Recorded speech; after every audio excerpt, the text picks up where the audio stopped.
안녕하세요. 꿈꾸는 자본가의 성장 읽기입니다. 오늘은 7일 공부법이라는 책을 가지고 우리가 그 공부를 어떻게 해야 되는지 한번 같이 이야기를 해보려고 합니다. 이 7일 공부법의 저자는 그 일본에서 이제 공부의 신입니다. 독학으로 이제 도쿄대, 와세다대, 게이오대를 동시에 합격했다고 하고요. 그리고 그 대학을 졸업한 뒤에도 자격증들을 계속 매년 땄는데 그게 이제 500개를 땄다는 겁니다. 거의 매년 거의 뭐 4, 50개씩을 땄다고 이야기합니다. 그래서 이 사람이 이제 말하는 자신의 공부 방법을 7일 공부법이라고 이제 이야기를 하였고, 일주일만 공부하면은 어떤 시험이든지 합격할 수 있다는 것이 이 사람의 이야기입니다. 그래서 이제 이 부분에 대해서 같이 한번 이야기를 해보고자 합니다. 일단 일반 공부법과 7일 공부법의 차이에 대해서 일단 한번 알아보겠습니다. 처음에 이제 일반 공부법의 그 그래프가 있는데요. 그 위쪽에 있는 그래프가 이제 일반 공부법의 그래프입니다. 보시면은 이제 처음에 열심히 해서 막 그래프가 이제 막 올라갑니다. 처음에 막 이렇게 올라가죠. 올라갔는데 도중에 이제 막 하기 싫고 안 하게 되죠. 그러니까 이제 그래프가 떨어집니다. 떨어졌다가 다시 시험경에 가까워져서 다시 또 열심히 하게 됨으로써 그래프가 다시 올라가는 이런 패턴을 이제 보이게 됩니다. 7일 공부법은 일반적인 공부법은 좀 다릅니다. 처음에 별로 열심히 하지 않습니다. 그러다가 막판에 시험날이 가까워질수록 그때 이제 집중력을 발휘해서 그때 몰아치는 이제 공부법이라고 할 수 있겠습니다. 그래서 7일 공부법의 핵심 전략에 대해서 한번 살펴보면, 고등학교 때 선생님들은 어떤 문제가 나와도 풀 수 있도록 문제집 풀어오는 숙제를 많이 내주었다. 나는 그런 문제집을 닥치는 대로 풀었다. 생각해보니 그것도 대입 기출 문제였다. 그때는 확실히 인지하지 못했지만 지금은 시험 공부의 기본은 기출 문제라고 확신한다. 전체 범위를 다 공부하기는 어려웠기 때문에 범위를 최소한으로 줄여야 했는데 이때 기출 문제가 굉장히 큰 역할을 했다. 두 번째 전략은 효율적인 공부다. 하면 할수록 느끼는 것이지만 공부는 시간이 많다고 잘하는 것이 아니다. 시간이 많으면 오히려 해이해지거나 여유를 부리게 되고 결국 시험이 닥쳐서야 제대로 공부를 하게 된다. 시간에 관계없이 열심히 공부하는 기간은 결국 시험 직전의 7일이다. 거기서 고등학교 때 일주일에 한 번씩 보던 모의고사 사이클이 생각났다. 온종일 매일같이 공부하면 지겹지만 그때처럼 7일씩 매듭을 지으면 열심히 할 수 있을 것 같았다. 생각해보면 7일은 인간의 몸이 쉽게 적응할 수 있는 사이클이다. 대부분 7일간의 리듬에 익숙하다는 점에서 시험 공부 사이클에도 쉽게 적용할 수 있다.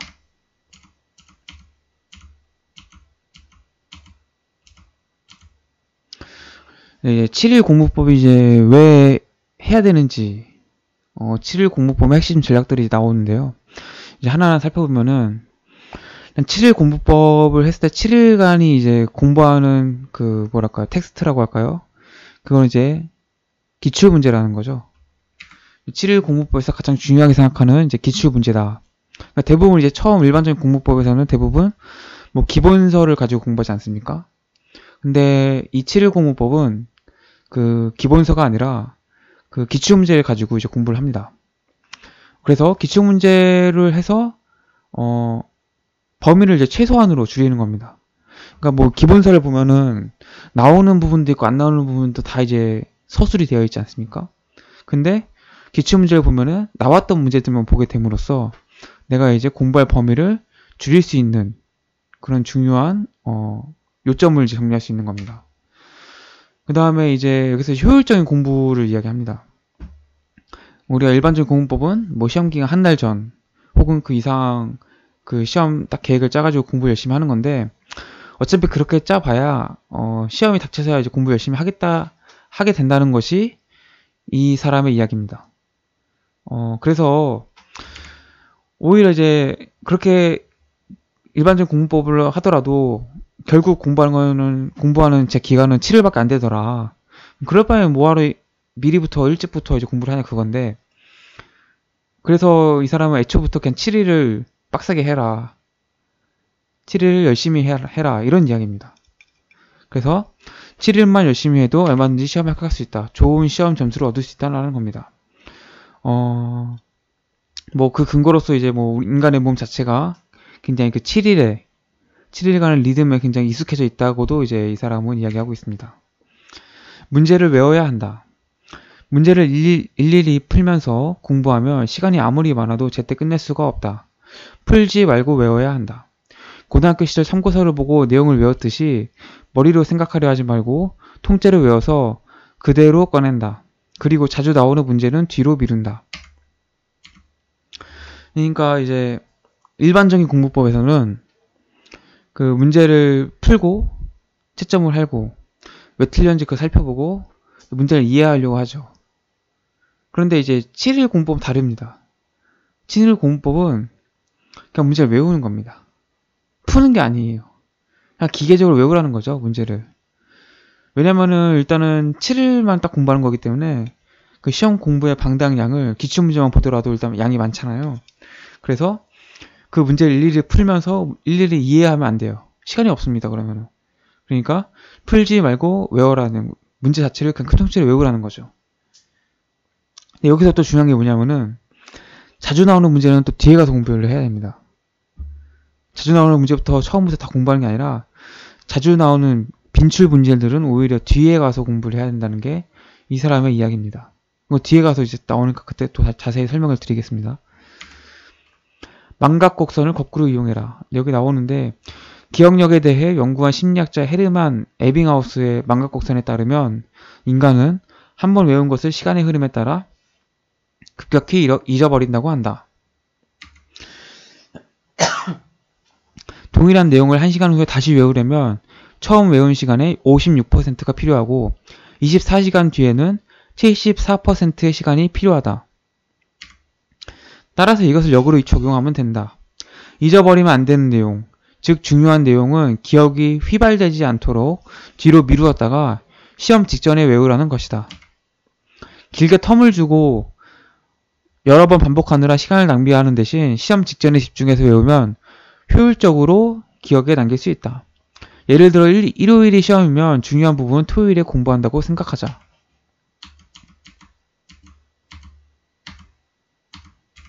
여기서 이제 에빙하우스의 망각곡선이 나옵니다. 그 망각곡선이 어떤 내용이냐면은 그 에빙하우스라는 이제 심리학자가 인간의 기억력에 대해서 이제 실험을 해봅니다. 어떤 것을 암기했을 때 몇 시간이 지나면은 인간이 얼마나 망각을 하는지 그걸 이제 망각곡선이라고 합니다. 그래서 뭐 하루가 지나면은 56%가 이제 1시간이 지나면 그 에빙하우스의 망각곡선에 따르면 1시간이 지난 후에는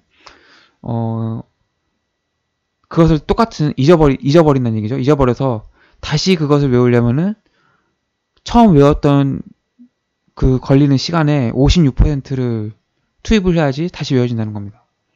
그러니까 내가 만약에 시험 공부를 외웠어요. 암기를 주요한 내용을 했는데 1시간 지나면 까먹지 않습니까? 조금. 그걸 다시 외우려면은 이제 56%. 그러니까 한 30분 정도가 이제 30-40분이 필요하다는 거죠. 내가 1시간 정도 처음에 1시간 정도 걸렸다고 하면은 30-40분이 필요하고 하루가 지나면은 거의 이제 뭐 50분이 이제 필요한 거죠. 40-50분이 필요한 거죠.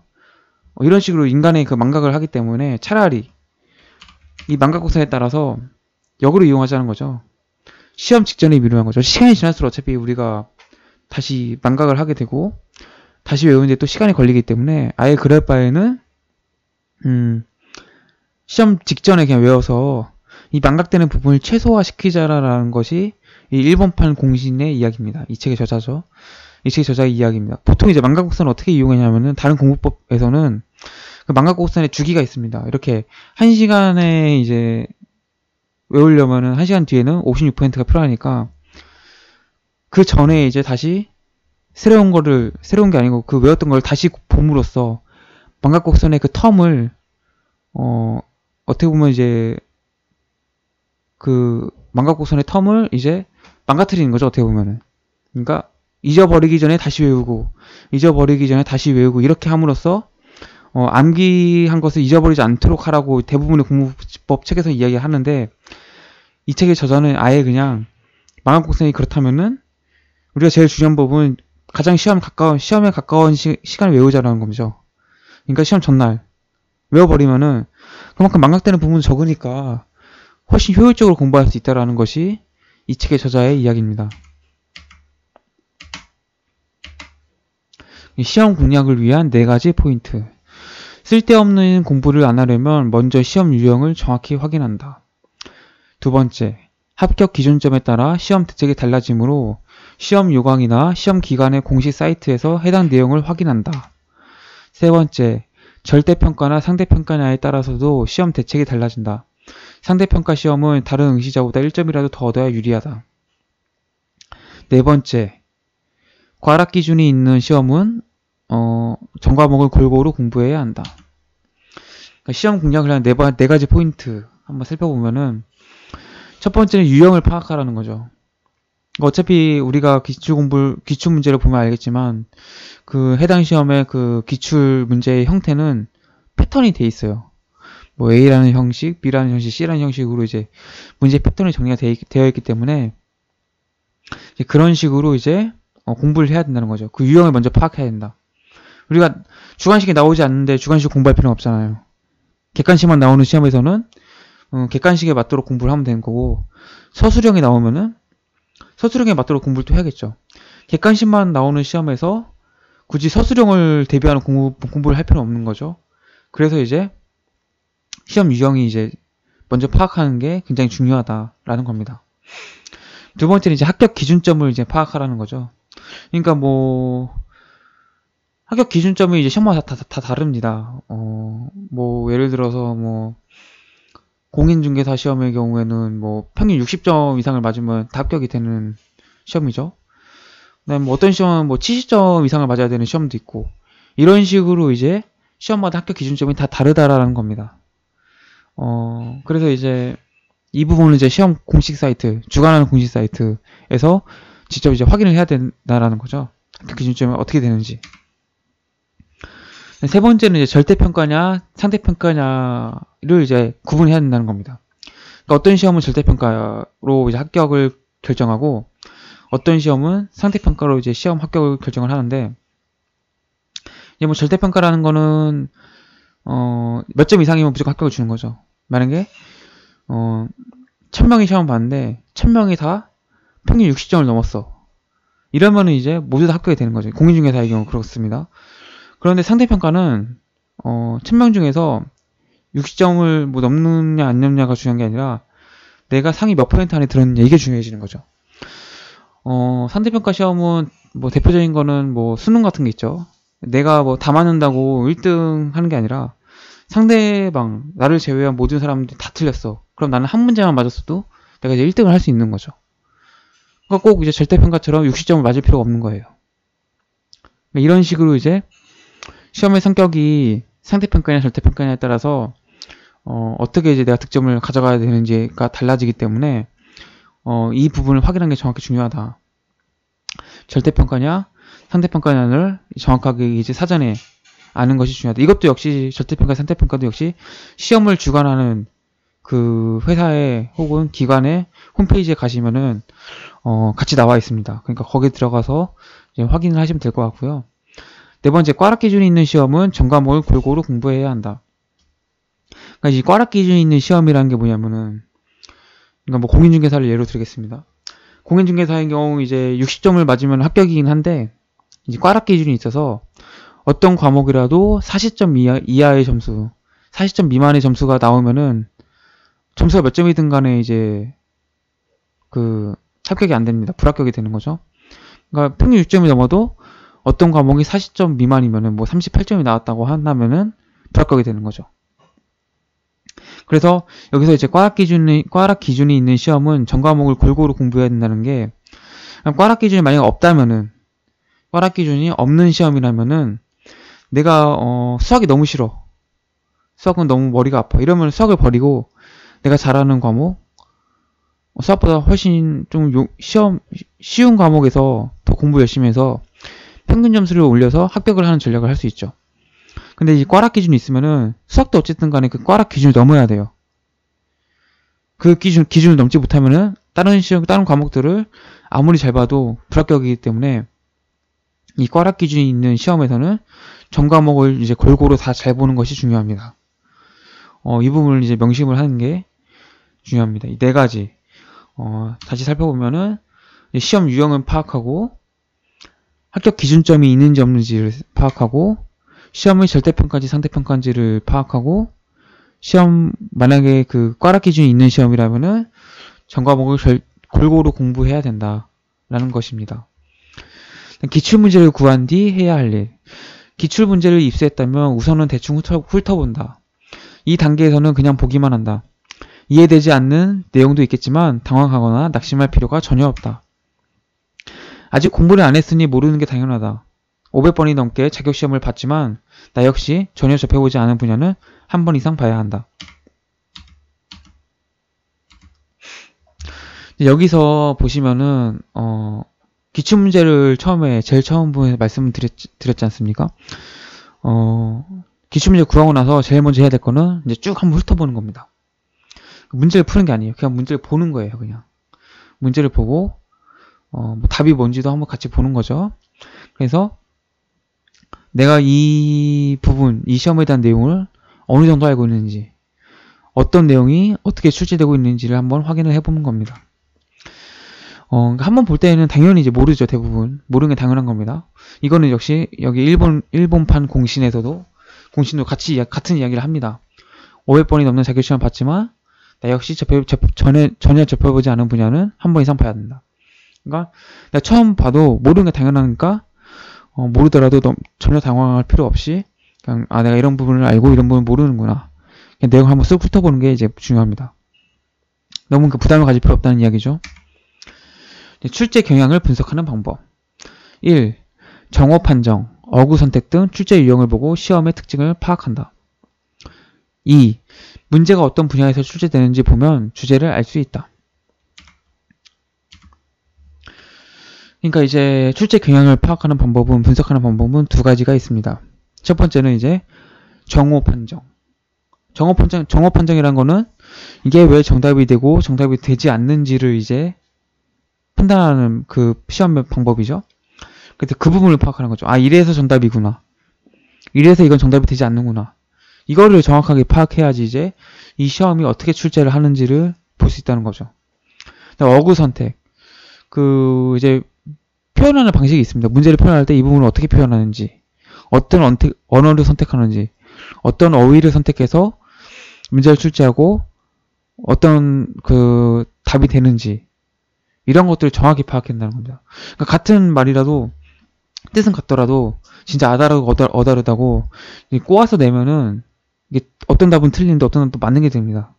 그러니까 뭐 조사 어떤 게 뭐 어떤 것도 어떤 것이 이거에 따라서 완전 또 답이 달라지고, 그래서 이것을 이제 정확히 파악을 해야 된다. 시험의 특징을 파악해야 된다. 이거 시험마다 다르겠죠, 특징이.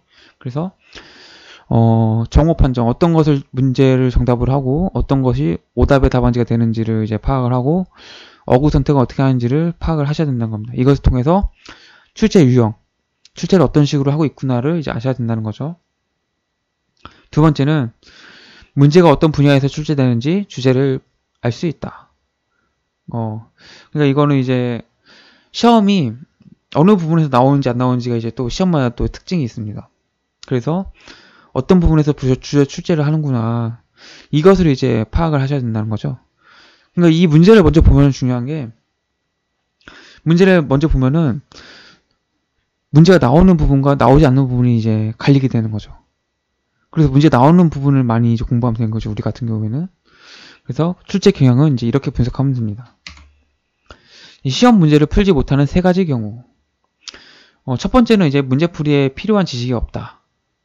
두 번째는 기본 지식은 있지만 문제에 답하지 못한다. 세 번째는 기본 지식과 응용력은 있는데 시간 내에 문제를 풀지 못한다. 그러니까 우리가 시험 문제를 풀지 못하는 이 세 가지 이유에 대해서 이제 1번판 공신이 이제 이야기하고 있습니다. 첫 번째는 문제풀이에 필요한 지식이 없다. 그러니까 우리가 뭐 예를 들어 바리스타 뭐 자격증이나 뭐 와인 뭐 이런 뭐 자격증 딴다고 해봅시다. 바리스타 자격증을 딴다고 해서 우리가 커피에 대한 모든 것을 다 할 필요는 없는 거죠. 그 커피에 대한 모든 정보 중에서 바리스타 시험에서 출제되는 부분이 있고 출제되지 않는 부분이 있죠.